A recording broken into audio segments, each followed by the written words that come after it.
Comment ça va les filles? Très bien. Très bien. J'ai bien chaud. Très bien. Tu as chaud? Ouais. J'ai chaud alors que chez moi, il fait 16. Ça rejoint certainement le sujet que je vais vous donner tout à l'heure. Julie, tu vas bien pour toi aussi? Oui, très très bien. Patricia? Oui, très bien.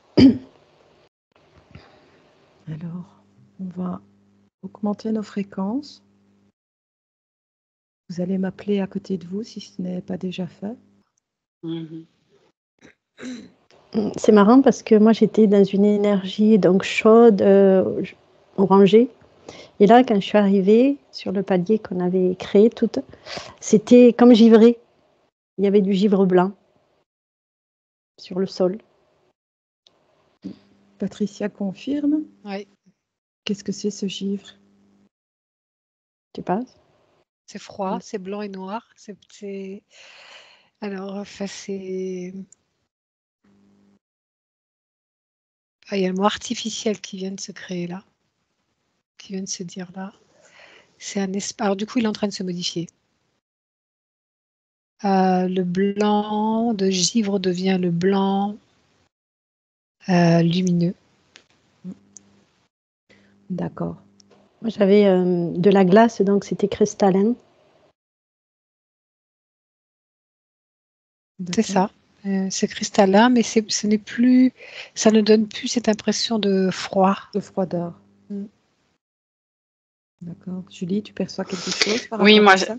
Oui, mais j'ai eu tout de suite au début, déjà rien que dans l'induction, c'était aussi ce froid, mais pas un froid sensoriel, parce qu'en fait, moi, c'était plus déjà une image qui est apparue d'une énergie différente, argentée. J'ai vu une sphère argentée. Donc, je ne sais pas comment je peux expliquer que c'est froid en même temps sans l'être au niveau sensoriel, mais très, très agréable. En tout cas, je me sens bien avec ça. Donc voilà, c'est tout ce que je peux dire pour le moment. D'accord. Moi, je suis dérangée par ça. J'ai l'impression que c'est... Oui, j'ai l'impression que c'est un joli piège. J'aimerais bien qu'on pulvérise nos petites cheats d'amour dessus pour voir ce qui se passe. Alors, avant de le faire, Patricia, ce que j'aimerais, c'est qu'on protège la connexion, on protège notre connexion Internet, on la rend cryptée, et alors on va se rendre invisible et indétectable dans nos bulles et nos sphères, de telle sorte qu'on reste vraiment entre nous quatre pendant toute la durée de la session. On envoie une énergie d'amour dans nos connexions et on va s'harmoniser. Puis alors on pourra observer plus en profondeur ce qui se passe exactement. Moi, je vois ce qui se passe. Donc là, du coup, on s'est installé ailleurs. On est à côté de c'était un piège. Voilà, c'était un piège. C'est comme on dirait un casque. On aurait été en dessous, ça se serait refermé. Et on aurait été à la recherche on aurait eu des informations erronées. D'accord. Est-ce que tu as vaporisé ton spray? Oui. C'est vraiment purement artificiel. C'est vraiment ça. C'est produit par une des énergies de la matrice. Voilà. D'accord. Ça colle bien au thème parce que voilà, on va aller voir un petit peu des vérités. Donc, je pense que les personnes concernées, l'énergie concernée était déjà au fait et au courant de ce qu'on allait faire. Donc voilà, on va rester bien dans nos bulles invisibles et on va observer tout ça à distance pendant toute la durée de l'observation. Et je vais vous donner donc... Tu voulais dire quelque chose, Patricia? Oui, là, on est dans notre espace de travail commun et voilà. Donc là, on est bien et on est, tu as dit, indétectable, invisible, mais on est bien toutes liées, toutes les quatre, je vois. Chacune dans nos bulles et dans une sorte de bulle oblongue dans laquelle nous sommes. Voilà. Super. Oui. Parfait. Donc, est-ce qu'on est bien harmonisés toutes les 4 sur la même longueur d'onde? Est-ce que l'on peut encore monter un peu en vibration? Est-ce que c'est suffisant pour être vraiment certaine d'aller capter la bonne information? Ouais, c'est bien. Oui. Monter. Bon, d'ailleurs, c'est ce que j'étais en train de faire. D'accord. Ok. On va monter jusqu'à un niveau confortable pour nous 4. Et quand vous serez OK, vous pouvez me faire un petit signe.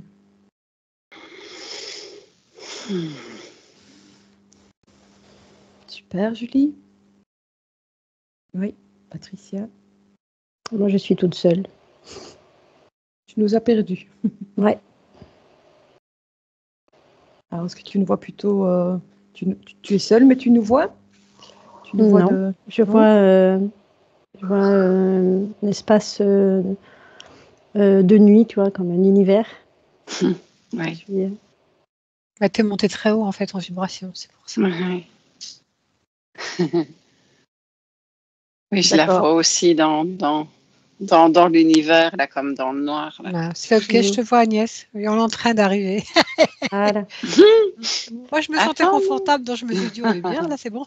Mais non, on monte encore, d'accord. C'est pas mal non plus. Parfait, super. Ouais, parce que j'étais là, purée, je me suis fait avoir, là. Hein. Tout va bien. Merci, Tricia. Tout va bien. Bon, pour moi, c'est OK, on est là. Jessica, je te vois. Oui. Je vois Julie et Agnès. Voilà. C'est OK. Le cercle est à nouveau là. C'est bon. Super. Julie, c'est bon pour toi? Oui. Alors, je vais vous donner le sujet du jour. Je vais vous donner le mot. Tout simplement, pour commencer, vous allez me dire ce que vous percevez par rapport au mot et après, on ira un petit peu investiguer un peu plus en profondeur. Le sujet du jour est la météo. Qu'est-ce que vous pouvez observer sur ce simple mot? Ouf. Il y a plein d'infos qui arrivent d'un seul coup. Restez bien derrière vos écrans. Hein. Et moi, je revois la plateforme où on était et que j'avais envie de glisser dessus. Mais en fait, ça faisait une plateforme et pouf, après, il y avait du vide. D'accord. Patricia? Oui, alors moi, au début, j'ai évidemment vu Carlos en train de chanter Seigneur Météo. Et en fait, il dansait sur des ciels dessinés, peints. Donc là, c'était factice. Et en dessous, je voyais des sortes de ça ressemble à des tanks, mais c'était pas des tanks, c'est avec des gros tubes et c'était dirigé vers l'horizon, vers le ciel, vers le haut. Et des machines, plein de machines partout. J'ai vu des machines et j'ai vu, tu sais, c'est vraiment que des images qui me parviennent. Mickey dans ce film, dans ce dessin animé là où il joue les apprentis sorciers. Oui. Et il se fait complètement inonder, envahir, etc. Et ben, j'ai vu quelqu'un qui faisait ça. Avec une baguette et à plusieurs endroits, ça joue à l'apprenti sorcier. D'accord. Ok, super. Julie, quelque chose? Oui, c'est très spécial parce que c'est comme si je prenais la terre dans mes mains et la terre était comme tu vois, les boules magiques que tu secoues et il y a de la neige qui tombe. Mais alors, j'ai la terre dans mes mains et je vois toutes, effectivement, c'est par endroits des éclairs, la mer, l'océan qui est vraiment en furie et c'est comme si tout ça était, j'arrive pas à trouver le mot.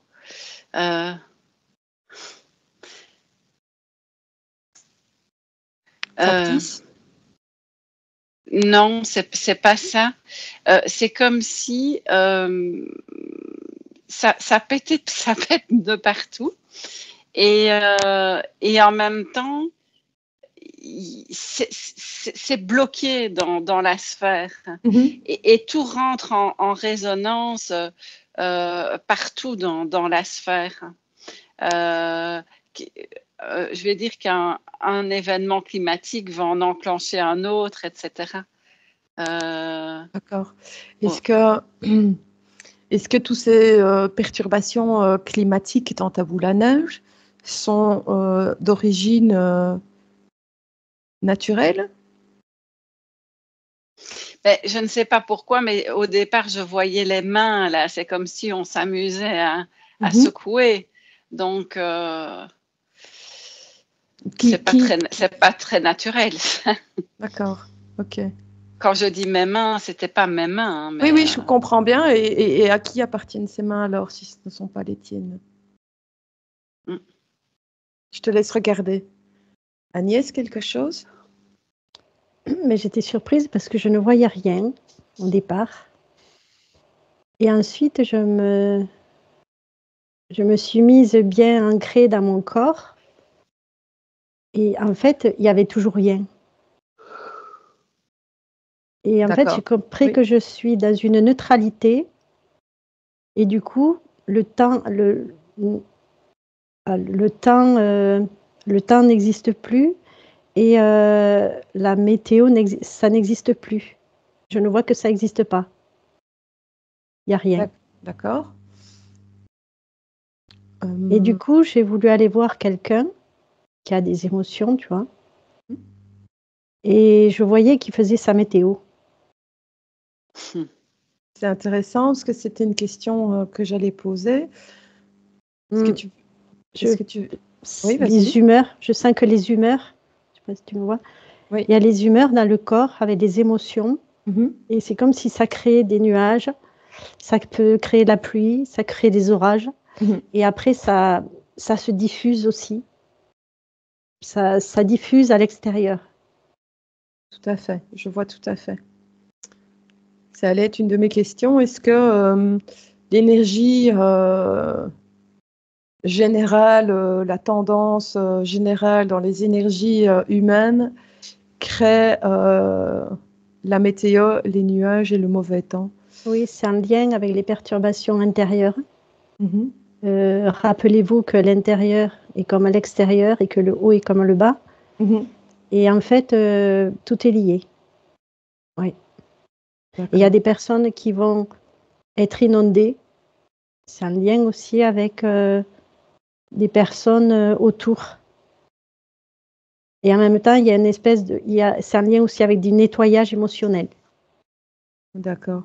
Est-ce que tu peux regarder, j'arrive Julie, est-ce que tu peux regarder sur une zone géographique déterminée, tu choisis, on va dire, une personne qui est bien dans sa tête, dans sa peau, dans son corps, dans tous ses corps, et elle a une voisine ou quelqu'un qui habite pas très loin dans la même zone, qui, elle, à l'inverse, a vraiment des émotions négatives, vibre très bas, et voir un petit peu comment la nature fait le bonus-malus de toutes ces émotions pour rendre une météo commune pour les deux, voir un petit peu ce qui se passe dans ce moment-là. Oui, Julie? En fait, je voyais la couche protectrice de la Terre qui était très malmenée de par ce qui nous vient de l'univers. Donc, il y a une première... je ne vais pas dire que c'est une attaque parce que c'est pas quelque chose, c'est quelque chose qui arrive naturellement, mais donc une première pression comme ça qui vient de l'extérieur, de par les tempêtes solaires, etc. C'est marrant, je vois vraiment la couche protectrice se déformer, etc. Et en même temps, à l'intérieur, effectivement, ces fluctuations qui peuvent être de l'ordre de l'émotionnel humain en général, des égrégores, etc. Et donc, c'est comme si tout ça toutes ces conditions climatiques étaient je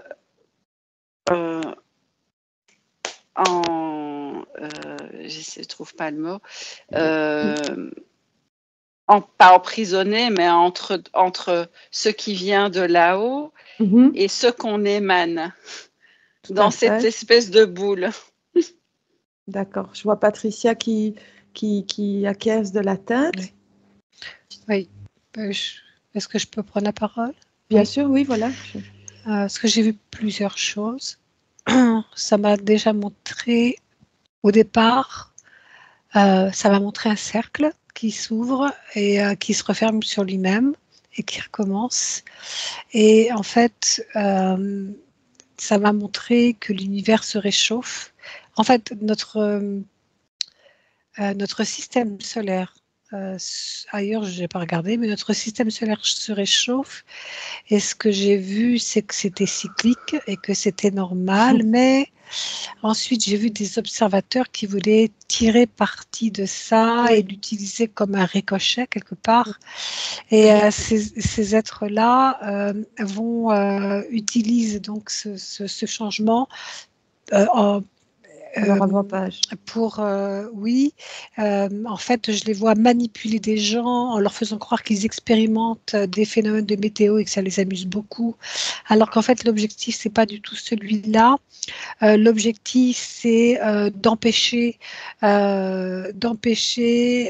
aussi bien on va dire Gaïa, parce que moi c'est plutôt Sophia qui résonne, mais bon Gaïa, de faire ce qu'elle est en train de faire, c'est-à-dire évoluer fréquentiellement, et les humains aussi. Alors, donc il y a le piège de l'extérieur où on voit ces êtres de l'extérieur qui n'ont pas intérêt à ce qu'on sorte de cette matrice et qui font tout pour nous bombarder, et ça crée une pesanteur. Ça crée une pesanteur sur les êtres humains, enfin, ceux qui sont incarnés en tant qu'humains en tous les cas, et du coup ça, eux-mêmes étant créateurs, en tout cas ceux qui sont créateurs, créent des égrégores à partir de ça qui font s'alourdir encore le temps, et c'est encore un cercle, mais celui-là il est vicieux. Voilà. Oui, c'est marrant parce que vous répondez à toutes mes questions. N'allez pas trop vite. Je sais que Julie n'a pas envie d'une exploit de 2h30, mais c'est quand même un peu du temps. Non, c'est bien, super, Patricia. Super. Donc, en fait, à ma question, était donc, les changements climatiques sont-ils vraiment dus à la façon de vivre de l'humain, ou sont-ils dus au cycle naturel de la Terre et du système solaire? Donc ici, on comprend bien qu'il y a d'autres impacts et que c'est de toute façon un cycle. Donc certes, je suppose que nous, humains, ne nous conduisons pas toujours comme il faut par rapport à la nature et à la planète. Mais ici, ce qui se passe, le réchauffement climatique que l'on peut observer depuis plusieurs dizaines d'années, c'est un changement qui est plutôt naturel. Oui. Oui, le réchauffement, en fait, ce n'est pas que sur Terre, c'est vraiment tout notre système solaire qui se réchauffe à l'heure actuelle. D'accord. Est-ce qu'on peut explorer un petit peu pourquoi le Soleil est en grande activité pour le moment? Il y a énormément d'éruptions solaires. Oui, c'est un cycle, ça me parle de... C'est un cycle qui revient tous les, je ne sais pas combien de milliers d'années. Et ça me montre que certains humains le savent parfaitement, ça, parce que c'est imprégné dans les couches terrestres. Ces changements si je te dis 26 590 ans, ça te parle? Julie qui acquiesce. Oui. Je te laisse regarder. Patricia, Julie, qu'est-ce que ça t'évoque? En tout cas, moi, ce que Patricia dit, que c'est imprégné dans les couches terrestres, mais tellement, Patricia, j'ai vu directement ces différentes couches suivant les époques et les états différents climatiques. En fait, c'est la perfection de ce cycle qui nous amène vers des météos, des cycles différents. Mais alors, effectivement, dans la croûte terrestre, dans la Terre, celle-ci est marquée par différentes couches suivant le temps. Enfin, voilà, je ne sais pas si je suis claire. Est-ce que ce cycle dont on parle, que je dis 26 000, plus ou moins 26 000 ans, est-ce qu'il y a un autre astre, une autre planète en question qui vient interférer ce cycle? Je te laisse regarder, Julie. Agnès? Oui, alors moi j'étais toujours en train de regarder mon personnage. J'en ai trouvé un qui était très stable émotionnellement et en fait ça représentait l'image d'un Bouddha. Je voyais vraiment l'image d'un Bouddha et je voyais qu'il était dans un éternel printemps. Donc, il y avait un ciel bleu, tout était vraiment stable à l'intérieur de lui, mais il y avait une grande émanation autour de lui. Et si bien qu'après, il y avait donc le voisinage qui était plus sombre. Et en fait, c'est comme si ça mangeait le gris. Il y avait une transmutation qui se faisait à ce niveau-là, dans cette rencontre du gris et de cet éternel printemps. D'accord. Et c'était l'éternel printemps qui avait le dessus. Ok. Et alors, donc, est-ce que tu peux regarder si que ce soit volontaire, inconscient ou non conscient, on a donc un pouvoir sur la météo journalière, on va dire. Pour exemple, quand il pleut chez moi, j'émets la demande ou j'émets la vibration que la pluie s'arrête. Si par exemple je dois faire des courses, que j'ai pas envie de me faire rincer dès que je sors de ma voiture. Et on va dire que j'ai presque envie de dire que 10 fois sur 10, ça fonctionne. Est-ce que ça rejoint ce que tu peux observer? Non, c'est plutôt ça fait plutôt chaman. C'est-à-dire que tu te sers de l'élément, tu l'utilises. Ça n'a rien à voir. Ça fait partie des connaissances. Et qu'est-ce qui me permet de pouvoir changer la météo à mon bon vouloir? Mais la connaissance des éléments. D'accord, c'est une connaissance qui est visiblement inconsciente. En tout cas, moi, quand je l'utilise, je pense utiliser la loi de l'attraction. Oui, parce que tu mets une intention. Il faut une intention et après, tu l'utilises. D'accord. Ça se manifeste. Okay. Tu as l'intention et ça se manifeste. Parce que tu puises dans tes connaissances. Ok. Comme la chamane. Oui, pour moi, c'est des choses différentes. Super. Et tu vois, elle peut justement aider quand il y a du trop plein d'énergie. Elle peut aussi équilibrer l'atmosphère extérieure. Comment?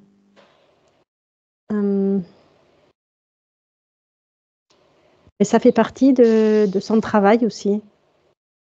En fait, je ne vois plus de différence entre l'intérieur d'un corps, équilibrer des chakras, équilibrer les humeurs, ses émotions, tout ça, faire le vide en soi. Et ça a vraiment un impact à l'extérieur. Et bien du coup, c'est pareil à l'extérieur. Tu agis aussi à l'extérieur. Je ne sais pas si c'est clair. Oui, tout à fait. Bon, en fait, c'est comme s'il n'y avait plus de différence entre quand tu sais maîtriser tes émotions à l'intérieur de toi, tu peux arriver à le faire à l'extérieur. D'accord. Ok, super. Parce que tu n'es pas tout seul sur Terre et voilà. Et puis, il y a des c'est pas des critères, il y a paramètres.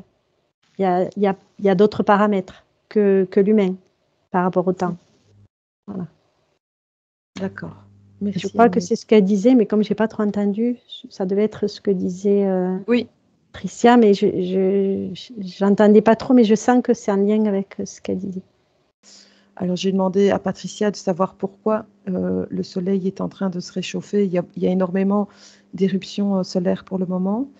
Et j'ai demandé, on a évoqué un cycle, un très long cycle de 26 000 ans plus ou moins. Et donc, Julie était en train de regarder si un astre étant une autre planète du système solaire ou non est en cause dans cette perturbation de ce très long cycle. Donc, si tu veux, je te laisse observer ça. Et donc, Patricia, je reviens vers toi. Oui, alors j'ai vu qu'il y avait quand même un cycle intermédiaire au milieu des 26 000 ans, Oui. Avec des réactions plus légères, ceci dit. Oui. Par contre, ce que j'ai vu, c'est que ce réchauffement cyclique sert d'épuration, sert de nettoyage. C'est vraiment ça. C'est un cycle qui permet d'évacuer, de dissoudre, de transmuter alors j'appellerais ça des toxines pour un corps, mais là on parle du système solaire, donc c'est comme s'il s'auto-nettoyait quelque part en se réchauffant. Voilà, c'est les deux informations que j'ai regardées. Oui, et j'ai entendu... J'ai quand même entendu Agnès, et c'est vrai que ce que je ressens, c'est que quand un être arrive à s'harmoniser intérieurement, eh bien, il émane cette harmonie-là. Et c'est en ça qu'il a un impact sur ce qui est autour de lui. Voilà. Ok. D'accord. Ce que tu expliquais donc avec ce cycle intermédiaire, ça me parle dans le sens où est-ce que tu peux regarder si ça rejoint des grandes catastrophes de type déluge, de type disparition Atlante ou... Déluge, non.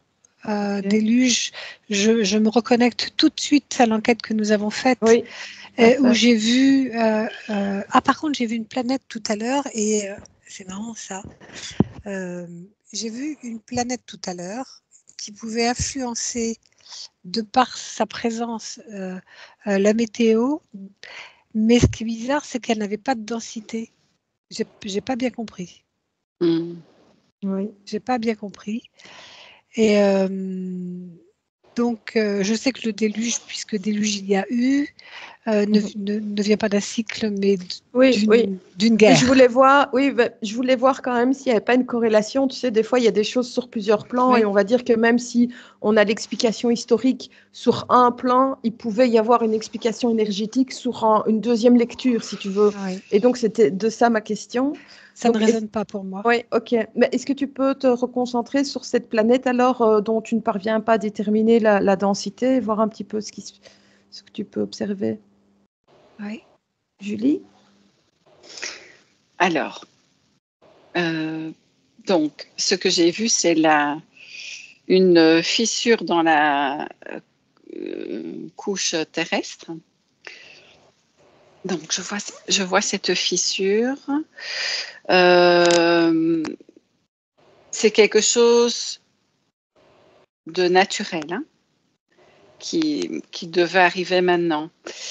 Et donc, cette fissure, elle provoque une activation du noyau du cœur de la Terre au Soleil. Donc, quand la fissure s'ouvre, je vois le Soleil, le cœur de la Terre, entrer en résonance avec notre Soleil.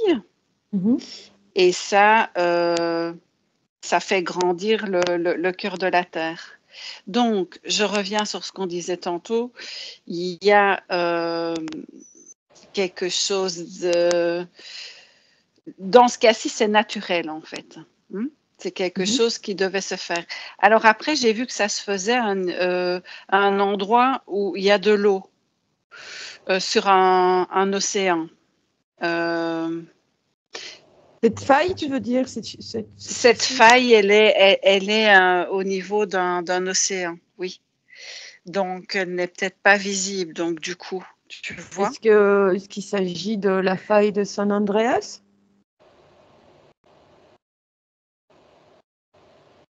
Ça, je ne saurais pas dire maintenant, mais attends, il y avait encore autre chose qui était hyper important. Je sais plus, c'est parti. L'information te revient maintenant. 1, 2, 3. Il n'y avait rien d'autre. Je pense que c'était, comme je disais, quelque chose de naturel qui devait se faire maintenant. D'accord, tu avais pu observer cette planète. Je t'avais lancé sur une question d'une planète. Est-ce qu'il y a une planète en cause extérieure au système qu'on connaît? J'ai effectivement, comme Tricia, vu une planète, mais je n'arrivais pas. Effectivement, je la voyais un peu opaque, enfin pas un peu trouble comme ça, et je n'arrivais pas à identifier quelle planète c'était. Alors, vous pouvez augmenter vos fréquences, rester à distance et observer cette planète. Qu'est-ce qu'elle vient faire dans ce cycle? Quel est le rapport avec ces 26 000 ans?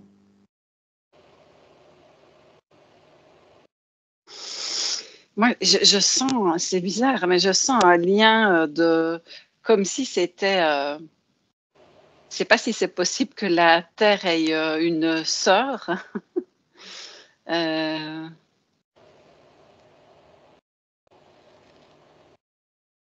Je vois Agnès qui sourit et qui lève son doigt. Je te laisse un petit peu observer, Julie, je reviens. Oui, Agnès.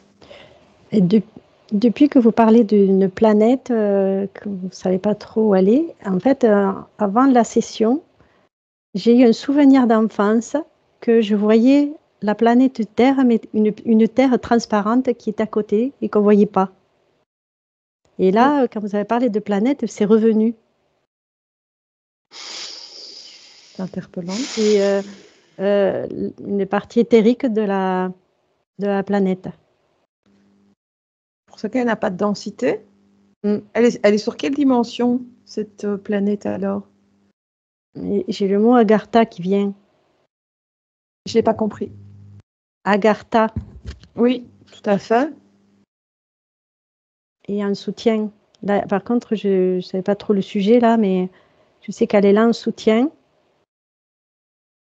Alors l'Agartha, à mon sens, elle est, je vais dire, comme superposée à la Terre, dans une autre densité,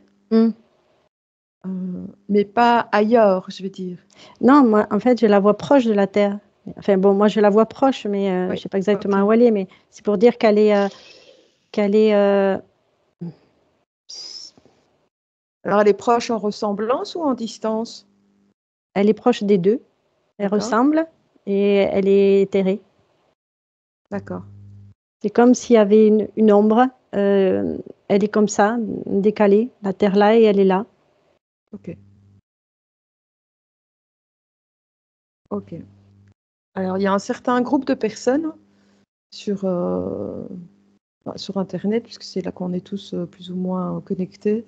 Il y a un certain groupe de personnes qui évoquent le switch et qui montrent souvent des clichés repris par des passionnés. Alors, est-ce que ces clichés ne nous parviennent pas parce que tout est remanié, etc. Je ne sais pas. Mais où on voit apparaître une planète dans le ciel. Elle serait visible depuis la Terre. Et c'est pour ça que quand vous m'avez évoqué qu'il y avait peut-être quelque chose dans ce cycle, une planète qui interférait sur le cycle de 26 000 ans, je vous ai un petit peu demandé d'observer. Mais voilà, il y aurait des passionnés qui tiennent ça à l'œil et qui parlent d'une planète que l'on nous cache. Est-ce que ça vous parle? C'est pas. Moi, j'ai vu vraiment un symbole apparaître devant mes yeux. Maintenant, je ne saurais effectivement, étant donné que c'est un symbole, pas le traduire et l'expliquer. Il est vraiment là devant mes yeux. Et j'attends de voir ce qu'il a à me dire. D'accord. Reste bien derrière ton écran et dans ta bulle indétectable. Patricia? Alors, je suis ennuyée parce que depuis tout à l'heure, je vois cette planète sans densité. C'est pas une planète sans densité, c'est une planète effectivement qui... J'arrive pas à la décrire, purée. Oui. C'est comme de l'énergie concentrée, en fait, cette planète, mais je ne la vois pas ronde. Je la vois plus aplatie. Ça me fait penser à un immense paquebot, cette forme-là. Mais si je regarde de dessus, alors effectivement, là, on va pouvoir se dire que c'est rond. Donc, je la vois dans une autre dimension, c'est évident. Mm-hmm. Je vois qu'il y a des choses dessus, qu'il y a des continents, mais j'arrive pas trop à zoomer non plus. Comme s'il fallait pas que je m'approche trop. Et ça me dit qu'effectivement, ça interfère avec ce qui se passe. C'est pas que ça interfère, c'est que je me demande, enfin, je sais pas. C'est une dimension parce que élevée, ça me dit mémoire. Ça me dit mémoire. Alors, mémoire. Est-ce qu'une planète qui meurt a une mémoire? Oui, je pense que oui. Est-ce que c'est la Terre que tu observes il fut un temps avec une énergie plus haute que c'est pas la maintenant? Terre. Non, c'est pas la Terre. C'est vraiment une autre planète. Une autre planète qui est proche là en ce moment, qui est proche depuis quelque temps de notre Terre, qui est proche là. Et c'est comme si elle avait son cycle dans le cycle. D'accord. Et elle a l'influence sur le climat terrien, on va dire. Enfin, le climat... Elle participe du cycle, en fait. C'est ça? Elle participe du cycle. Et en fait, c'est comme si elle était restée là pour s'assurer, pour permettre que ce cycle continue d'être. D'accord. Et toi, tu la vois sur quelle dimension, cette espèce de planète? Plutôt une dimension élevée ou plus basse? C'est bizarre parce que c'est comme si elle avait été à un moment donné en 3e dimension et que quelque chose l'a propulsée. Et donc, il y a une partie qui est descendue en vibration et l'autre qui a été propulsée dans d'autres dimensions. Alors, laquelle? Parce qu'elle est complètement éthérée dans la dimension que je vois. Alors, je ne sais pas si la 7e existe, mais en tout cas, je vois le chiffre 7 depuis tout à l'heure. D'accord. Donc, c'est comme si elle avait été divisée en plusieurs parties d'elle-même. Oui. Et la partie plusieurs corps différents. Rétrogradée. Pardon? Oui. Et la partie qui a été rétrogradée en dimension, elle était en 3D et elle a été rétrogradée en quantième. Elle est écrasée, cette partie-là, c'est bizarre. Je ne l'avais pas regardée. Elle est écrasée, c'est-à-dire que je vois le dessus plat et c'est comme si elle n'avait plus d'épaisseur. C'est très troublant. Moi, depuis tout à l'heure, c'est comme si c'était son ombre. Tu sais, quand on a le soleil, nous, on a une ombre. Ben, en fait, j'ai toujours ce mot, c'est l'ombre. C'est l'ombre de la Terre. Très bizarre. C'est comme si c'était un aimant, en fait, à côté de la Terre. Enfin, un aimant, je veux dire, dans le sens où quand elle est là, il se passe quelque chose où là, je vais au-delà et en même temps, je vais peut-être pas au-delà, mais du côté météorologique. Mais cet aimant réactive des mémoires dans la Terre, de la Terre. Des anciens, j'ai entendu des anciennes connaissances, etc. mais en même temps en réactivant effectivement ces mémoires, en travaillant sur l'aspect énergétique de la Terre, ça provoque aussi des bouleversements climatiques. Et moi, je vois ça d'une manière positive. Et je vois même ce bouleversement venir impacter le corps humain. Et tant qu'il y a résistance, c'est très désagréable. Et voilà, je fais le lien avec ce que j'ai eu au tout début quand on est monté en induction. J'ai senti de nouveau, j'étais devenue comme un chewing-gum avec les énergies qui bougeaient en moi. Eh ben, c'est ça en fait.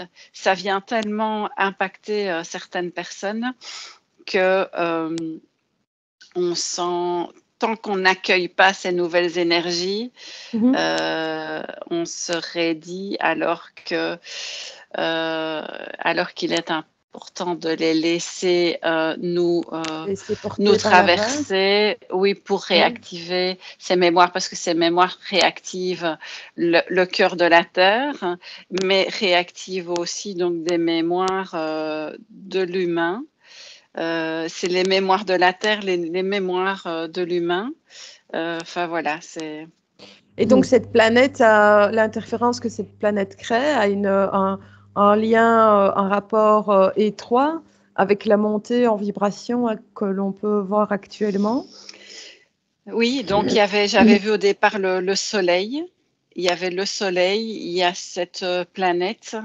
En fait, il y avait aussi donc au niveau des pensées humaines. Je pense qu'on pourra encore en découvrir d'autres et que ça viendra plus tard. Mais il y a plusieurs choses. Hein. Je ne sais pas ce que les autres en pensent, mais c'est pas une chose qui crée ça. Ouais. D'accord. Et alors, je vais vous donner le nom d'une planète. Vous allez me dire si ça... Parce que j'ai envie d'évincer une possibilité dans ma tête. Ce que vous décrivez, ça me parle vraiment et ça colle à ce nom de planète que je vais vous donner. Et en même temps, à l'inverse, c'est complètement à l'inverse de ce que je pense et je ressens. Donc, si je vous dis Nibiru, est-ce que ça résonne par rapport à cette planète que vous voyez? Mais oui, Nibiru. C'est ça, Patricia? Tu as l'air sous le choc, Patricia, rassure-moi. Mais oui. Enfin, moi, ça résonne énormément, Nibiru.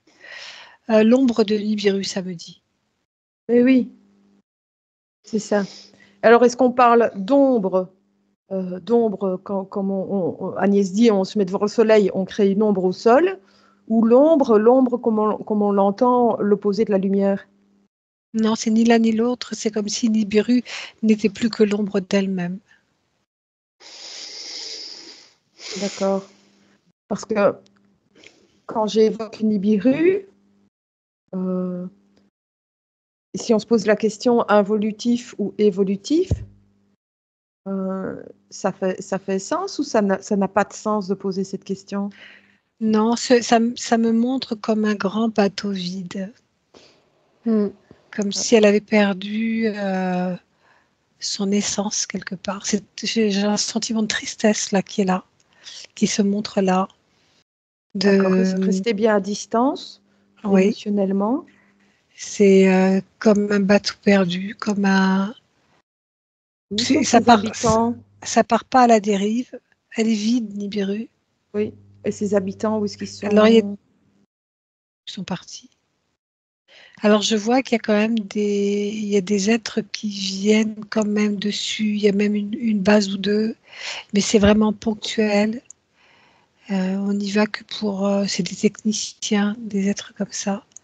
Mais Nibiru est comme un être vide de sa substance. C'est ce que je ressens depuis un moment. Il n'y a plus rien. Ouais. Même moi, j'avais plus d'informations. C'est comme si j'étais vide. D'accord. Ouais.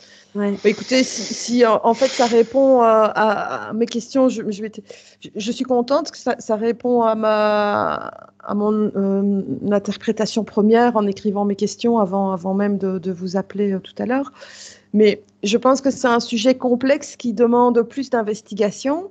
Donc, moi, je vous propose, c'est qu'on se déconnecte de Nibiru et que je continue ma petite explo, qu'on se reconcentre sur le côté plutôt météorologique. Sauf si Julie avait encore quelque chose à dire là-dessus, puis après on ferme la porte. Je vais juste dire oui, une chose, c'est quand tu as dit le nom où je me suis sentie flotter, moi. Je me sentais, c'était très peu désagréable au départ, ce sentiment de flottement. Donc, c'est vrai que bon, ça demande d'autres investigations. C'est ça, ok. Bon, déconnectez-vous de Nibiru. On va revenir sur notre plateforme d'échange commune. Et alors, on va continuer. J'ai encore quelques questions plus d'ordre troisième dimension, donc vraiment sur notre plan. Et on va reparler un petit peu de la météo. Alors, si je vous parle d'ensemencement des nuages, qu'est-ce que ça vous évoque? Ça me montre tout de suite ces fameux canons que j'ai vus au début. Ok. Qui sont dirigés vers le ciel, comme si on projetait des choses et ça fait grossir les nuages, voire ça se développe. C'est comme s'il lançait quelque chose et ça prend forme dans le ciel. D'accord. Donc schématiquement, on pourrait dire que ce sont les mains de Julie qui secouent la boule à neige. Enfin, pas les mains de Julie, mais les mains de Julie à vous. Oui, okay. mais pourtant ce sont des humains, qui croient faire ça. Oui, c'est ça. Voilà, c'est ça. C'est le côté manipulation, je veux dire, de la météo, d'accord? Oui. J'ai vraiment bien aimé de Tricia. Ce sont les humains qui croient faire ça. Mais tout à fait. Oui. Pourquoi ça te fait sourire, qui croient? Parce qu'en fait, ce sont des pantins. Hein. Oui. Ils sont hautement manipulés. Oui, tout à fait. D'accord, ok. On va se reconcentrer. Donc, Agnès, la question qui a suivi, c'était les ensemencements des nuages. Et donc, Patricia nous expliquait que ça rejoignait une vision du début de l'enquête où elle voyait des canons dirigés où les humains pensent interférer sur la météo, la grosseur des nuages, etc. Alors, moi, ce que je voudrais savoir, c'est si les pluies diluviennes exceptionnelles de ces dernières années, notamment dans le sud de la France, on en voit un petit peu partout, mais on va se concentrer au sud de la France. Il y en a eu également de terribles en Belgique il y a quelques années. Mais moi, je voulais savoir si ces inondations étaient, encore une fois, naturelles ou si elles avaient un rapport avec l'ensemencement. J'ai l'image comme s'il y avait un canon en haut versé sur la terre et qui n'est pas du tout naturel. D'accord. Et j'avais eu depuis un moment, là, quand tu m'avais demandé, je voyais aussi qu'il y avait une centrale nucléaire et qui perturbait la Terre, qui faisait comme si elle secouait, et du coup, ça embête vraiment Gaïa par rapport à son équilibre. Donc du coup, il faut stabiliser tout ça. Et avec ces nuages blancs, il y avait quelque chose aussi. Ils étaient trop blancs, il y avait des choses dedans. Oui, c'est marrant, tiens, ça, parce qu'une de mes questions, c'est les nuages lenticulaires cachent-ils quelque chose? Masquent-ils quelque chose? On en voit un peu partout sur Internet, ces gigantesques nuages lenticulaires, des fois blancs, alors des fois arc-en-ciel, ça dépend un petit peu. Est-ce qu'ils sont là pour masquer quelque chose finalement? Moi, je vois des choses dedans. Oui. Comme des oiseaux mécaniques. D'accord. Alors, Patricia a hoché de la tête, Julie a eu un petit rire. Donc, à mon avis, vous êtes toutes plus ou moins sur le même ressenti.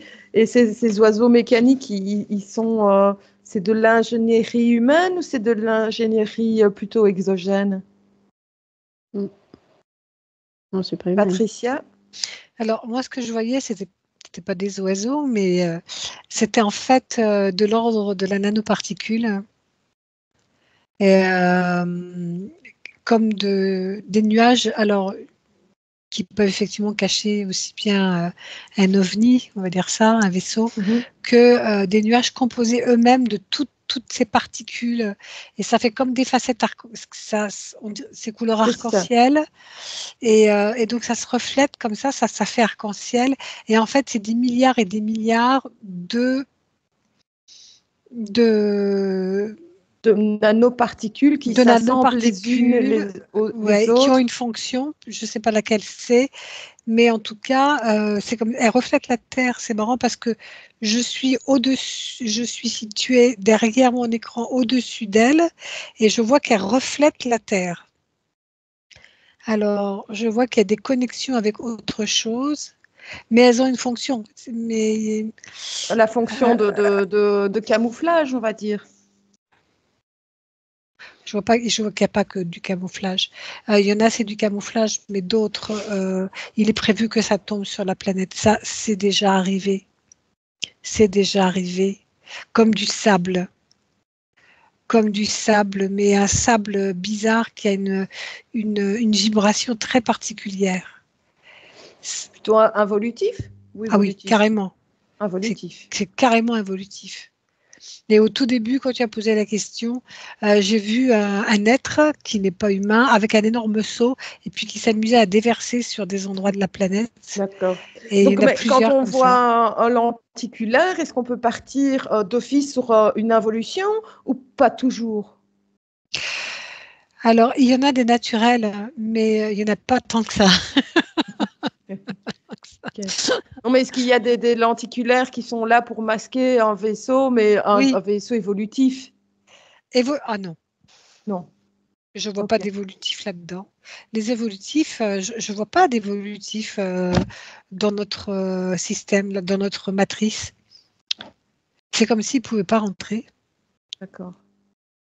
Ok, alors, Patricia, est-ce que tu peux regarder? Je vais passer à toi, Julie. Donc, en attendant, Patricia, est-ce que tu peux regarder qu'est-ce qu'un arc-en-ciel? Et Agnès aussi, d'ailleurs, si tu veux, Agnès, qu'est-ce qu'un arc-en-ciel? Et je reviens vers vous après, Julie. Donc, ces nuages lenticulaires, qu'est-ce que tu peux observer, toi? Écoute, moi, par rapport, je n'ai rien à ajouter par rapport à ce que Tricia a dit, parce que j'ai vu la même chose au niveau des nanoparticules et puis après le fait de cacher certains ovnis, etc. Donc, je n'ai rien à ajouter. Et aussi au niveau des arcs-en-ciel,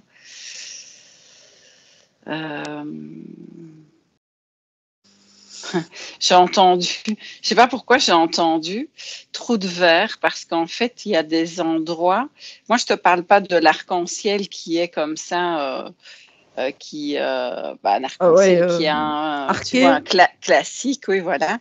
Je vois dans certains, des fois dans le ciel, tu vois juste une petite tache d'arc-en-ciel. Une lueur, oui, c'est ça. Une petite, et j'ai entendu trou de verre. Donc, c'est comme si c'était un passage. Ok. Et sur l'arc-en-ciel traditionnel arqué, est-ce que tu peux observer celui-là également? Je te laisse regarder. Patricia? En fait, pour un arc-en-ciel classique, j'ai vu des ondes différentes et donc qui résonnent différemment, sur lesquelles la lumière a un impact différent. C'est quelque chose de purement technique. C'est Parce que c'est le phénomène naturel que l'on nous explique. Il y a une rosée ou une pluie, puis le soleil refait apparition et l'arc-en-ciel se développe. Je n'ai rien vu d'involutif. J'ai vu que c'était. Je n'ai rien vu d'involutif. J'ai vu que c'était fabriqué comme tout le restant, donc c'est une chose naturelle. Alors c'est bizarre ce que je dis. Oui, c'est fabriqué, lui, c'est naturel. En fait, ça fait partie de cette planète qui, à un moment donné, a été et de ces phénomènes créée, holographiques. et ça fait partie de la création. C'est quelque chose qui est naturel dans cette création. D'accord. Voilà. Okay. Pour un arc-en-ciel classique. Arqué, oui. Ok, voilà. D'accord. Agnès? Ben moi, de suite, ça m'a fait monter en fréquence. Ah ouais. Alors j'ai le nez qui est frais, comme si je montais à la montagne. Ça, c'est un signe. Et je voyais quelqu'un qui marchait dessus, comme des escaliers. Ça fait rire Julie. Oui, parce que c'est marrant, parce que quand on marche dessus, Tricia parlait avant de fréquences et de... je pense qu'elle parlait d'ondes différentes et en fait, et quand Agnès parle de la personne qui marche dessus, c'est comme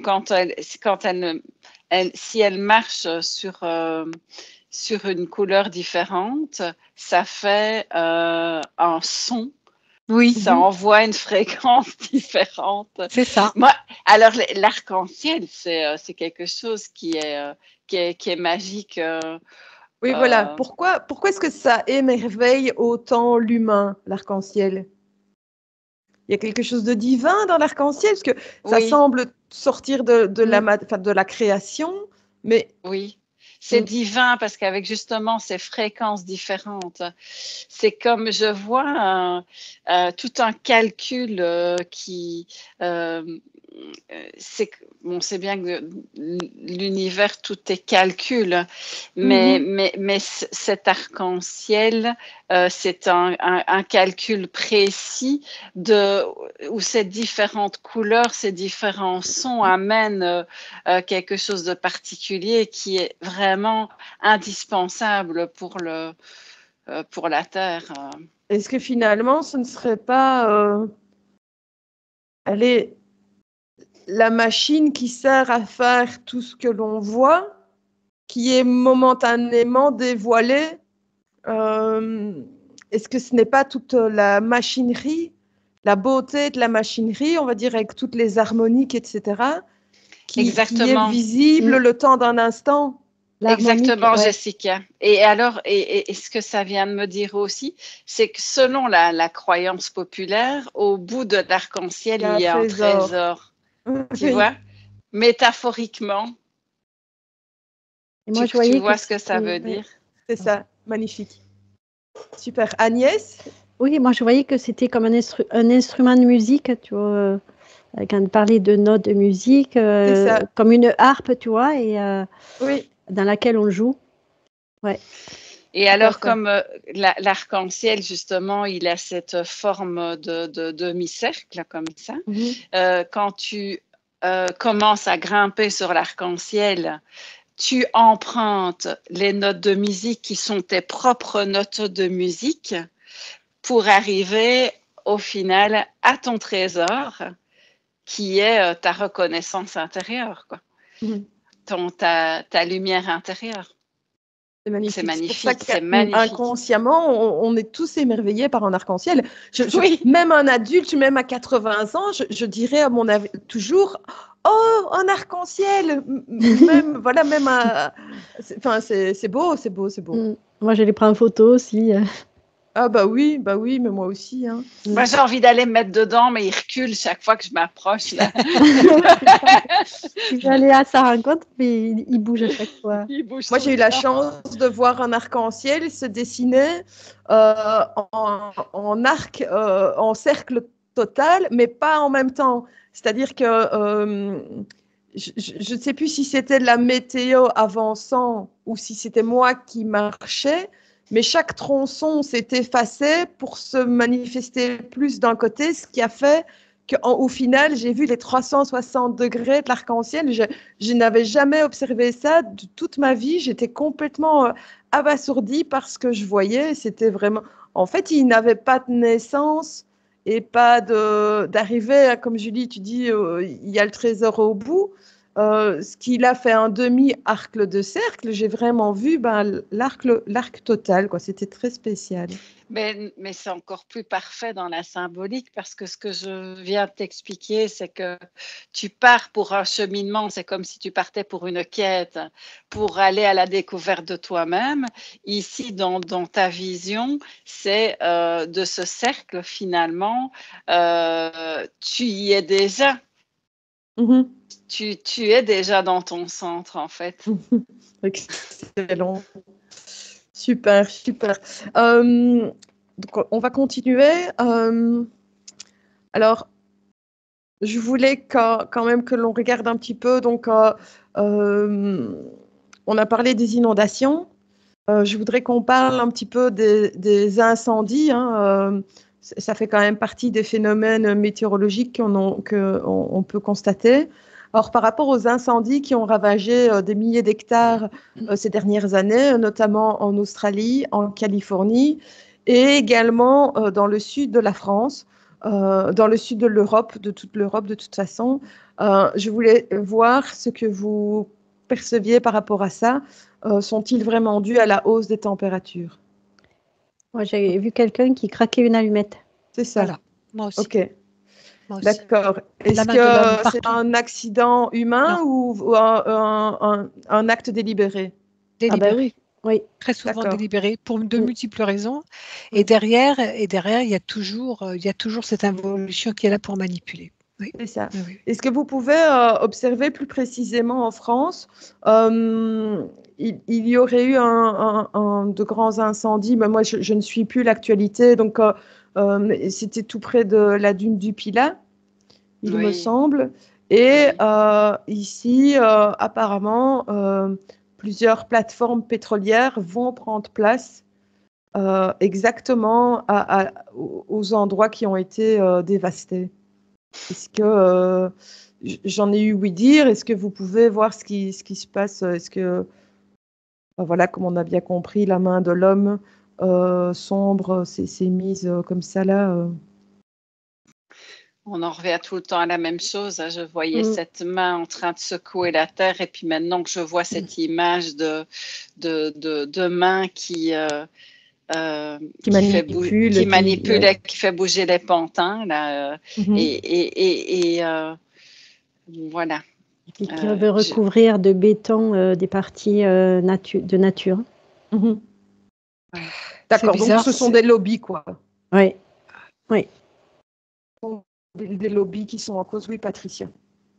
Et je vois autre chose, pas spécialement au Pilat, mais à d'autres endroits, j'ai vu comme d'immenses complexes souterrains. Et c'est comme si le feu avait été... Alors c'est bizarre parce que le feu a été utilisé pour détruire toute trace. Et de l'autre côté, pour s'approprier une zone, on y met le feu et on s'y installe ensuite. Donc il y a deux choses différentes. La dissimulation de preuves, de traces de quelque chose qui aurait été là. Et de l'autre côté, la mise en place de quelque chose de beaucoup plus terrien. Oui. C'est pareil pour l'Australie? Il faut que je regarde. Australie. De suite, quand tu as dit Australie, j'ai vu un vaisseau spatial. Très grand. Okay, c'est marrant. Ça. Patricia? C'est comme s'il y avait eu un gros avertissement. Comme si les ordres n'avaient pas été respectés. En plein film de science-fiction, là. Oui, parce que je vois un gros doigt qui pointue là comme ça. Là. Ok, mais restez bien indétectable dans votre bulle invisible et on comprend bien que ça demande une exploration plus profonde. Donc, j'ai quand même la réponse à ma question et alors ce sera l'occasion d'aller investiguer plus en profondeur. Ok, pas de souci. On peut se déconnecter des incendies de l'Australie, la Californie, tout ce que vous voulez. Je vais donc maintenant, alors, le 17 décembre 2020, on va parler des volcans. Donc le 17 décembre 2020, il y a un mystérieux laser venu du ciel a frappé l'intérieur d'un volcan au Japon et ce volcan est ensuite entré en éruption. Qu'est-ce que vous pouvez observer à ce sujet? C'est marrant parce que quand tu as parlé du volcan, j'ai vu tout de suite le laser. C'est vrai? Oui, j'étais pas au courant. Moi non plus. Moi non plus. Donc encore une fois, les éruptions volcaniques sont-elles si naturelles que l'on veut bien nous faire penser? Restez bien indétectables dans votre sphère. Il y en a, oui. Il y en a, oui, d'accord. Moi, j'entends depuis le début qu'il y a à chaque fois plusieurs points de vue, plusieurs explications, et qu'il y a effectivement des choses qui sont naturelles et d'autres pas. Dans ce cas-là, ça ne l'était pas, effectivement. Et pourquoi est-ce que on vient titiller comme ça un volcan? C'est quoi le but? La déstabilisation, détournement des regards, d'une pierre deux coups, une technologie qui devient embarrassante pour ces êtres-là. Comme si... c'est au Japon, c'est ça? Non? Oui. Oui. Comme si les Japonais étaient en train de toucher du doigt une technologie et ça n'arrangeait pas certains êtres. Et donc, et puis en même temps, un détournement de regard. Tous les regards se sont concentrés sur le Japon et ça a permis à ces êtres-là de faire d'autres choses ailleurs, sans que les regards se posent sur eux. Donc le laser, là, il n'est pas d'origine humaine, c'est pas de l'ingénierie humaine, des tests. Ça venait d'un vaisseau. Oui, moi aussi, je vois un vaisseau. Ah, oui. Avec des mains blanches très longues. Et ce sont des vaisseaux plutôt évolutifs qui tiennent à l'œil ce que l'humain peut faire. Non, pas du tout. Non, c'est pas évolutif, ça. Ça, c'est pas évolutif. Non. C'est pas comme certains aides qui tiennent à l'œil nos centrales électriques pour ne pas qu'on parte en cacahuète avec cette technologie du nucléaire. Là, c'est plutôt évolutif. Quand on nous surveille par rapport au nucléaire, là, c'est pas ce que vous voyez. Moi, je ne dirais pas que c'est évolutif parce que je vois le côté mais je m'y connais absolument pas. Mais c'est comme quand il y a un tremblement de terre, ça crée aussi une déstabilisation au niveau de la météo parce que je vois des gaz et voilà, oui. Donc ça crée aussi, comme je viens de dire, une déstabilisation. D'accord. C'est marrant parce que, enfin, je dis du soufre, tu dis oui, je ne sais pas si tu vois spécialement du soufre, mais l'ensemencement, si je ne me trompe, c'est avec du soufre c'est avec du soufre qu'on ensemence les nuages.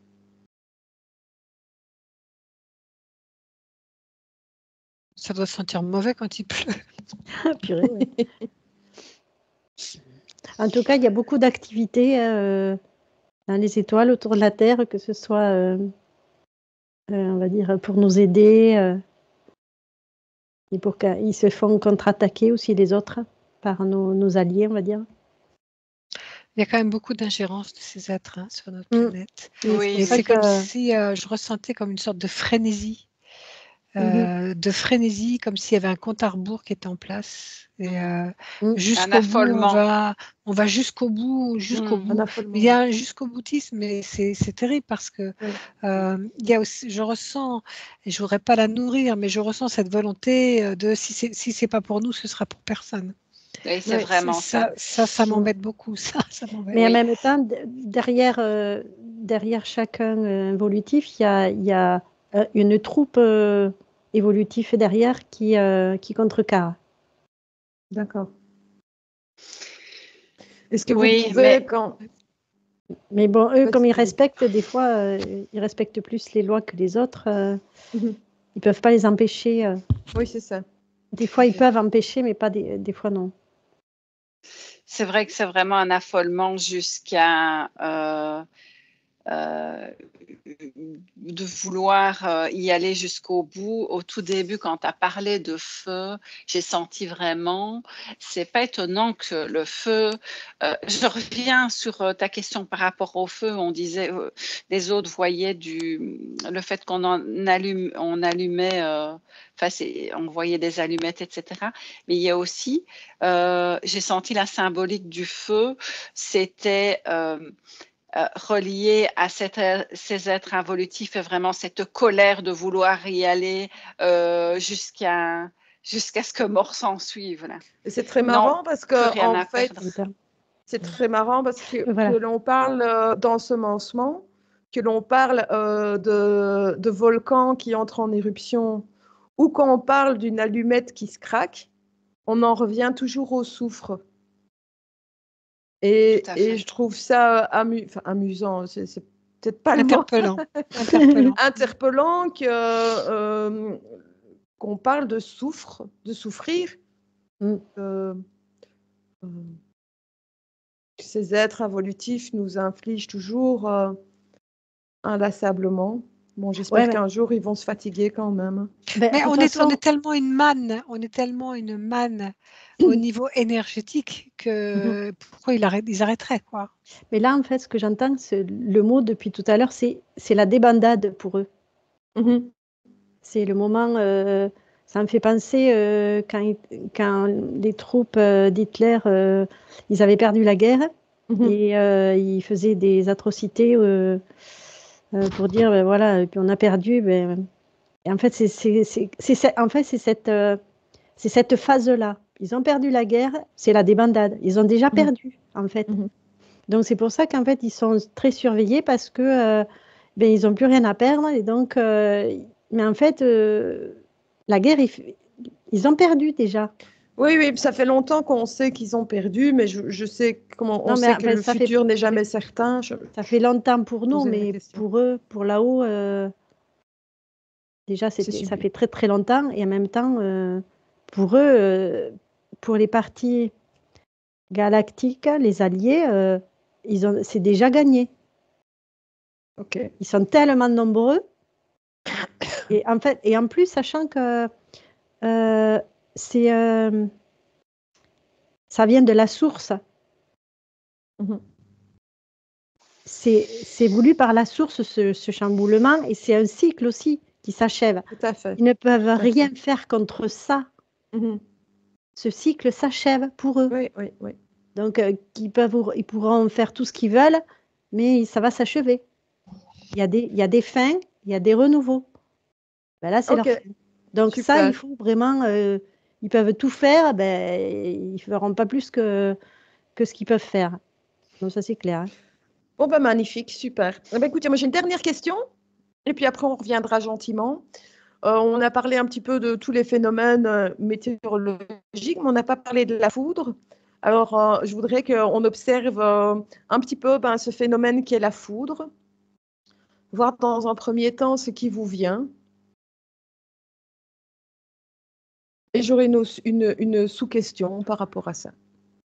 En fait, moi, je vois simplement, c'est comme si dans le nuage, il y avait une concentration telle d'énergie que ça doit, à un moment donné, être expulsé. Encore une fois, je ne m'y connais absolument pas dans ce phénomène. Je vois juste l'image de cette concentration d'énergie qui monte. Et il faut absolument que ça sorte. D'où est-ce qu'elle vient, cette énergie? Pourquoi est-ce qu'un nuage accumule autant d'énergie? Ça a lié avec la Terre?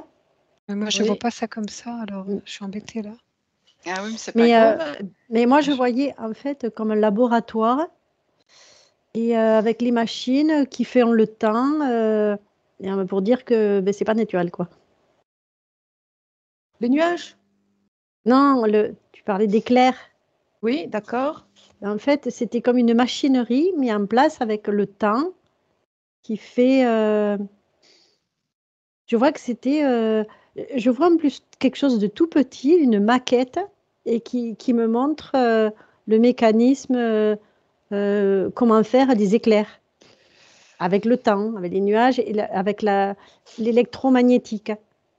Parce qu'il faut les deux. Observe ça. Est-ce que tu peux observer, j'arrive Patricia, est-ce que tu peux observer tout à l'heure en début d'Explo, on a vu en fait que nos émotions, etc., et notre énergie faisaient un petit peu notre météo.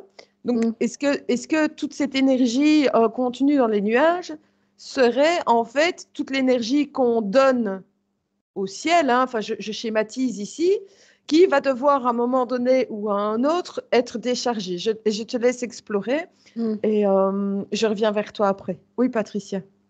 Alors, j'ai vu deux choses qui semblent complètement opposées. La première, effectivement, il y a une partie où il semble qu'effectivement des êtres utilisent les orages pour aller taper là où ça les intéresse de taper. Mais parallèlement à ça, j'ai regardé cette foudre qui montait de la terre pour rejoindre celle qui descend des nuages. Et c'était comme une belle histoire d'amour que je voyais là. Je ne sais pas pourquoi, mais j'ai trouvé ça tellement beau. Ces deux énergies qui se rejoignent comme ça, à mi-parcours, qui se rejoignent et qui se mélangent dans un bruit, voilà, c'est dans un bruit de tonnerre en fait. C'est tellement puissant et c'est tellement c'est pas comme un Big Bang, mais presque. Il y a aussi très touchant. Oui, mais il y a aussi un phénomène, on va dire, où les arcs-en-ciel, je disais tout à l'heure que tout le monde aime les arcs-en-ciel, enfin je ne connais pas une personne qui n'aime pas. Mais la foudre, il y a une espèce de phénomène, soit on aime, soit on déteste. Mais alors, par exemple, moi j'adore, mais voilà, qu'est-ce qui fait que quand une personne adore, pourquoi il y a une telle attirance? Moi, quand il y a un orage, au plus c'est proche de ma maison, au plus je suis en extase en fait. Alors, soit tu regardes moi, soit tu regardes n'importe quelle autre personne qui est dans le même état que moi. Qu'est-ce qui se passe? Pourquoi est-ce que ça suscite autant d'émerveillement? Je te laisse regarder. Oui. Julie, quand je posais ma question à Agnès sur le fait de est-ce que ce ne serait pas au final l'énergie que l'on donne au ciel qui s'accumule dans les nuages pour redescendre, tu souriais en hochant de la tête. Oui, parce que j'ai vu en fait que on en revient toujours à la même chose, mais ce qu'on avait dit au départ, il y a donc dans cette boule, excuse-moi, mais la Terre maintenant c'est une boule, il y a à certains moments des changements énergétiques qui se font de par effectivement de nouveau soit les pensées, les émotions, soit ce qui nous vient de la Terre. Et je vois donc dans cette boule des énergies, des vents qui sont totalement différents et qui, à un moment donné, viennent, tel un aimant, se frotter et créent cette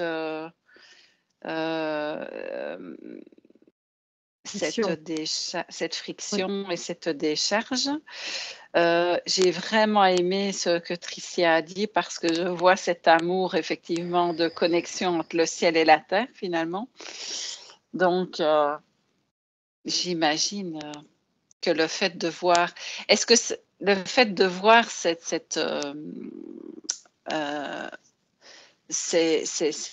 éclairs, pour moi, c'est peut-être comme toi encore plus beau finalement que un feu d'artifice. Pourquoi? Parce que c'est quelque chose de naturel et qui peut peut-être nous reconnecter au ciel. Tu vois? D'accord. Dans la symbolique, en fait. Oui, je vois ça. D'accord. Agnès? Alors, en fait, je voyais, donc, j'avais vu donc, la machinerie qui fait que sur la Terre, ça existe. Je ne sais pas trop comment l'expliquer, en fait. Et en fait, quand tu disais qu'on aime ou qu'on n'aime pas, et en fait, je ressentais que ça faisait ressortir toutes les émotions. C'est un lien avec le chant, avec c'est comme si on faisait tout péter. Il y a un chant j'ai du mal à trouver les mots là. J'allais dire un chant glorieux. Ouais, voilà, c'est ce que j'ai. Et du coup, ça provoque une grande inspiration pour soulager. C'est comme si, tu vois, on inspire, comme ça, là, tu vois. Oui. Ça fait, et du coup, ça pulse, ça soulage, quoi. Tu vois, ça vide quelque chose en nous et sur la terre. Et ça va de la terre jusqu'au ciel et du ciel à la terre. Et les échanges sont dans les deux sens. Ouais, oui. Okay. Oui, parce qu'en fait, on voit toujours que l'éclair, il vient du ciel et il vient sur la terre. Mais nous, en fait, quand on le reçoit, c'est de la terre au ciel, tu vois. D'accord. Et il y a une espèce de chant glorieux. Alors, je ne sais pas trop ce que ça veut dire. Ok. Mais ça fait un peu comme les feux d'artifice, ouais, disait Julie. Mais à l'intérieur, je sais pas, il y a une libération. D'accord, ok. Alors, Julie et Agnès, vous pouvez peut-être observer donc, au Venezuela, pardon, et plus particulièrement sur le lac Catatumbo, on peut enregistrer jusqu'à 280 impacts de foudre à l'heure. C'est l'endroit au monde où il y a le plus d'orages. Et donc, presque chaque nuit, cet endroit, le ciel est illuminé, je vous dis, 280 impacts de foudre à l'heure. Qu'est-ce que vous pouvez observer? Je vous laisse regarder. Patricia? Alors, je t'ai pris comme exemple. En fait, ce que je vois, c'est que pendant ces orages, il y a une certaine fréquence qui émerge et dans lesquelles je voyais les cellules de ton corps venaient en résonance avec cette fréquence-là. Et c'est comme si c'était une fréquence qui venait comme une vague dans tes cellules, qui les réveillait toutes et en même temps qui les poussait dans ce réveil énergétique à se libérer de certaines choses, d'où une joie. Ça générait une joie, en fait, une joie dans le corps, une joie de libération et de réactivation, surtout de réactivation, une forme de réactivation énergétique. Voilà, D'accord. Et est-ce que ça explique, donc la foudre est tombée déjà 3 fois à côté de moi, donc les 3 fois à moins d'1 mètre. Est-ce que ça explique ça, que j'entre en résonance avec la fréquence? C'est comme si c'était des piqûres d'acupuncture, en fait. Je ne sais pas si vous voyez ce que je veux dire, mais quand la foudre tombe quelque part, parce que Tricia vient de dire que c'est des réactivations, effectivement, elle tombe exactement où elle doit tomber. Et c'est pour ça que quand elle tombe donc sur ce lac, pourquoi là? Alors, je vais sortir du côté évidemment scientifique de ce que les scientifiques pourraient. Moi, je vois plutôt c'est comme si le fait de venir taper à différents points d'acupuncture exactement là, de nouveau, ça réactive quelque chose. Et c'est très chamanique, puisque je me connectais un petit peu. Oui. Oui, et je me connectais à pas ce qu'elle disait, mais c'est très chamanique ce côté. J'ai entendu parler du souffle. Quand j'entends une expiration, quand tu fais le c'est de nouveau en même temps j'expulse et attends, j'expulse quelque chose et il y a une reconnexion qui se fait. Oui. Enfin, je sais pas si je suis claire de nouveau. Le peuple au Venezuela en a particulièrement besoin, ou il y a quelque chose dans la terre du Venezuela qui explique ce phénomène là-bas? C'est un tam-tam. C'est un tam-tam. C'est ça, exactement. Mais donc, la Terre, il y a différents points sur la Terre qui ont besoin d'être réactivés de différentes manières. Au départ, j'ai parlé de, ça peut être il y a une activation qui se fait quand il y a une faille, par exemple. Ici, dans ce cas-là, ça se fait comme ça. Donc, c'est par ces points d'acupuncture. Qu'est-ce qu'il peut y avoir d'autre comme exemple de réactivation qui se fait sur différents points de la Terre? Qu'est-ce qu'on peut montrer d'autre? Oui, Patricia, je te laisse regarder, Julie. Moi, j'ai vu aussi quelque chose. En fait, ce que je regardais, c'est pas un tam-tam, c'est un tambour et qui sert de caisse de résonance. Et j'ai vu qu'il y avait en dessous ce lac comme des liens avec d'autres parties de ce continent. Et le son se propage dans une grande partie de la Terre, dans une grande partie de cet endroit de la Terre en tous les cas. Je ne suis pas plus précise volontairement parce que en géographie je suis nulle, mais je vois bien que ça se diffuse partout et ça va réactiver ailleurs. C'est comme un tambour chamanique. Hein, quand tu prends, je vois quand je prends mon tambour moi pour aller en forêt et que je tape doucement, je donne un souffle. C'est un souffle. Je donne un souffle dans le battement de mon tambour et la résonance, je la ressens dans les arbres, je la ressens partout. Et là, c'est la même chose. Ça va là, par contre, l'objectif, a priori, c'est d'aller réveiller quelque chose. En fait, c'est une réactivation et c'est comme un cycle aussi. C'est comme un cycle aussi de réactivation. Ok.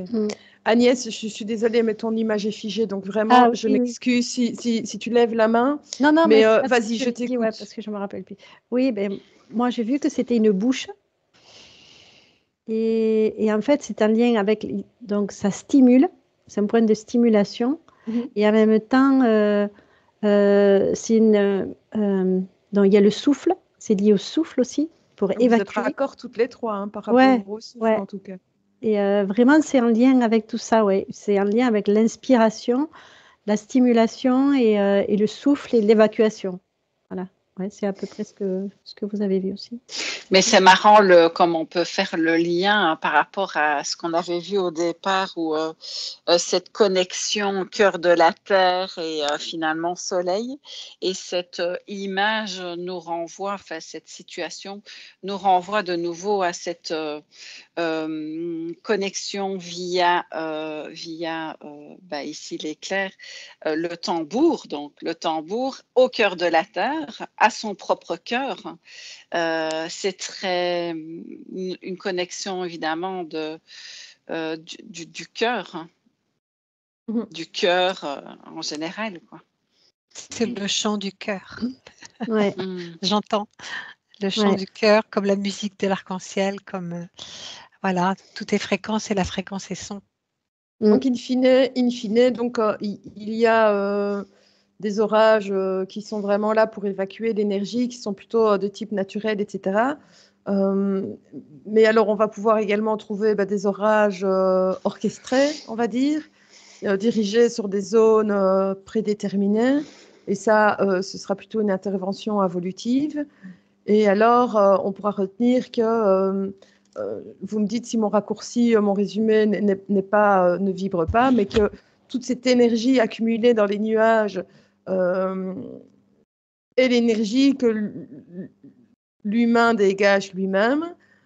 Et pour revenir au début de la session, donc l'énergie qui fait notre météo interne et externe, et que cette énergie monte, se retrouve quelque part dans les nuages et qu'elle est libérée à un moment donné ou à un autre quand il y a des pôles plutôt positifs, je résume, hein, je schématise, des pôles plutôt positifs et des pôles plutôt négatifs. Une fois que ça se rencontre, l'énergie est libérée et retourne à la Terre.